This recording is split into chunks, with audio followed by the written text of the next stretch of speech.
ఉంటాడు. మే 17, 2001 యాడ్ చేస్తున్న కేసీఆర్ గారికి కరీంనగర్లో సింహగర్జన పెట్టిండు లక్షలాది మందితోటి.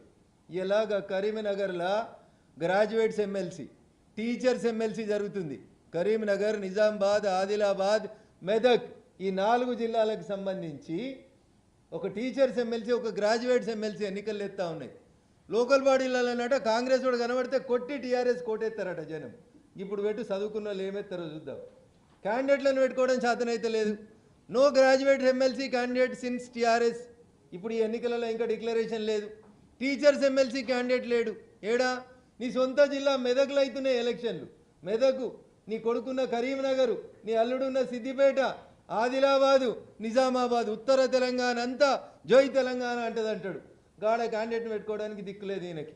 పెద్ద పెద్ద నాయకులు ఉన్నారు టీఆర్ఎస్లో. టీఎన్జిఓ నడిపించిన దేవీప్రసాద్ పుట్టిన గడ్డ మెదక్ జిల్లా, క్యాండిడేట్ దిక్కులేడు. రవీందర్ సింగ్ లాంటి మైనార్టీ నాయకుడు ఉన్నాడు కరీంనగర్లో, క్యాండిడేట్ దిక్కులేడు.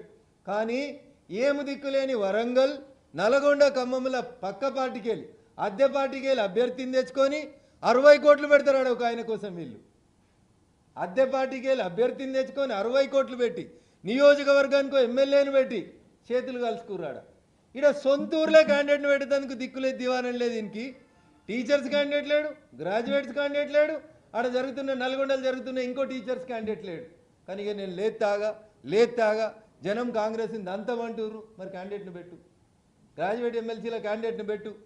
మార్చి 3వ తారీఖు నాడు రిజల్ట్ వస్తుంది. నువ్వేందో, నీ పార్టీకి ఉన్న ఓట్లేందో తెలుస్తాయి. చదువుకున్న వాళ్ళు ఏమనుకుంటారు, టీచర్లు ఏమనుకుంటారు, వకీళ్ళు ఏమనుకుంటారు, డాక్టర్లు ఏమనుకుంటారు, డబుల్ బెడ్రూమ్ కట్టిస్తాను ముంచిన జర్నలిస్టులు ఏమనుకుంటారు, ఒకసారి తెలుస్తుంది కదా. ఒక్క క్యాండిడేట్లు పెట్టుకోవడానికి శాత కాదు. కానీ ఇక లేతున్నా లేవు సార్, జల్దీ లేవమని అడుగుతున్నాం. ఆడ అద్దెకి తెచ్చి 60 కోట్లు పెట్టినావు కదా, ఇక్కడ సొంతోళ్ళని పెట్టేందుకు ఎందుకు మనసు వస్తలేదని నేను టీఆర్ఎస్ పార్టీని అడుగుతున్నా.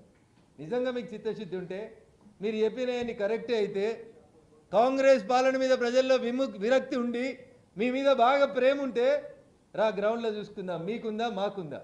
భారతీయ జనతా పార్టీ వైపే ప్రజలు ఉన్నారు, చదువుకున్న వాళ్ళు ఉన్నారు, గ్రాడ్యుయేట్స్ ఉన్నారు. 2, 3 ఎమ్మెల్సీ ఎన్నికలలో కూడా భారతీయ జనతా పార్టీ అభ్యర్థులే గెలుస్తారు. ఉత్తగా ఊకదంపుడు ఉపన్యాసాలు వద్దు. కేసీఆర్ గారు, నీ పని అయిపోయింది, చాలా గొప్పగా పనిచేసినావు 10 ఏళ్ళు. ప్రజలు చాలనుకున్నారు, ఫామ్ హౌస్లో మంచిగా వ్యవసాయం చేస్తున్నావు, చెయ్యి, సంతోషంగా ఉండు, ప్రజల్ని ప్రశాంతంగా ఉంచు, అనవసరంగా మళ్ళీ పోరగాలని ఆగం చేయొద్దని ఈ సందర్భంగా కేసీఆర్ గారికి తెలియజేస్తాను.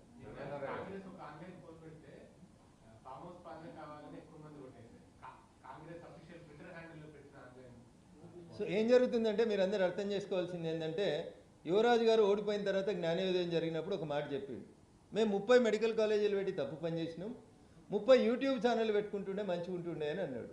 ఇప్పుడు యువరాజు ఏం చేస్తుండంటే, నెలకి 3 కోట్లు ఖర్చు పెట్టి అమెరికాలో, కెనడాలో, బ్రిటన్లో, దుబాయ్లో, హైదరాబాద్లో 250 మందికి జీతాలు ఇచ్చి యూట్యూబ్ ఛానల్స్ని, సోషల్ మీడియాలని, ట్విట్టర్ హ్యాండిల్స్ని హైజాక్ చేసి లేనిపోని హైపుని క్రియేట్ చేసుకునేందుకు యువరాజ్ చేసినటువంటి కుట్రలో భాగమే. అట్లా వస్తే వచ్చి ఉంటుంది ఫలితం తప్ప ఇంకొకటి కాదు. నేను అడుగుతున్నాను, ఇప్పుడు నీకు ఇంత నమ్మికుంది కదా, కాంగ్రెస్ని కట్టెలు పట్టుకుని కొడతారని కేసీఆర్ అన్నాడు కదా, ఇప్పుడు చదువుకున్న వాళ్ళకే కదన్న ఓట్ల ఏటి. ఫిబ్రవరి 3 నాడే కదా రిజల్టు, నెల రోజులనే కదా తెలిసేది నీ భవిష్యత్తు.